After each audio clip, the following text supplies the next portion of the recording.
Good morning, guys. Now I know it's been a while since my last video, but a lot of things have changed, and I wanted to clear out what exactly happened to my Cupra Formentor. Now the thing is, I sold it, and the reason why is that my gearbox blew. It just happened. I remember before it happened, I did some heavy pulls last evening and everything was fine. I parked the car. The next morning when I went out to drive, I felt like something was wrong. The gear changes weren't very smooth when it was shifting from second gear to first gear. It kind of like got stuck, and there was some weird metal noise when shifting from second to first, and it got worse and worse while driving. Now the thing is, when the oil in the gearbox got hot enough on the right temperature, gear changes were smoother, not like before but smoother. And I took my car to my local dealer. They did a small test drive. They said everything was fine. So I got the car back. I drove it for like maybe a half week or so. And in the morning when I started up my car and started reversing out of my parking spot, my gearbox went totally to crash mode. Nothing worked, and I was shocked, like what is going on. I switched off the engine, turned it back on. All the lights, all the warning lights were gone. Everything was working again, but again these gear shifts were terrible, and shifting from second gear to first gear, that the metal noise and that clunk, that just went harder and heavier every time I drove it. It already sounded very expensive to repair.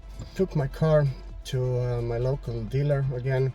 They said yes, the gear got stuck for some reason, and they did a factory TCU reset, checked the oil level on my gearbox, and that was pretty much it. They said my Cupra is tuned, so I don't have a warranty anymore, and further on repairs I have to pay from my own pocket. So I took my car to some other experts that repair these DSG gearboxes, and pretty much my only option was to order a new gearbox or buy a used one and maybe modify it so it could handle that power, that 400 horsepower.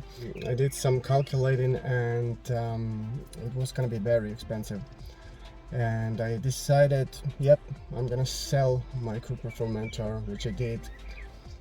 I wasn't happy about it. I had some further on plans with my Cupra, but my financial situation wasn't very good at this point, and I didn't want to waste any money on rentals, so I made a decision.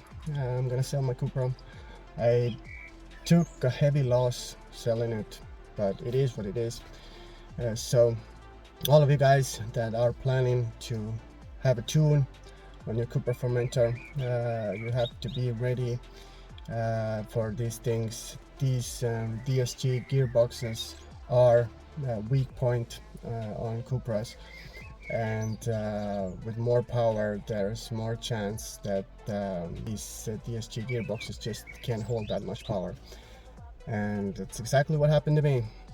And the gearbox was like stuck in sport mode. It just didn't switch the gears up under 2k RPM for some reason. Not in any mode, not in manual mode, not in eco mode, not in comfortable mode. Nothing really worked. It only shifted gears up if it was over 2000 RPM. So yeah, the gearbox was done. So I was looking for a new daily to drive, so I bought myself a BMW F10 2016 530 diesel. It's quite low mileage. It's a very nice and decent car. I actually wanted 535 diesel, but all of those cars on the market, they had so high mileage, but this one had under 10k mileage, so I went with that. Actually, so far I'm very happy with the car. Only thing the car needs is a new front bumper, because I think the M front bumper would look so much better than it has on right now. And of course it's gonna need some new wheels, because these ones, well, they just don't look as good as they could look. So I don't think there actually will be much more of videos about this car I'm having right now, but I have some ideas. I'm gonna buy something new, but it won't be this year, it's gonna be sometime in the next year, I think. So I'm gonna have a little break with these videos, but for now I wish you all the best, and I'll see you all sometime in the future. Bye.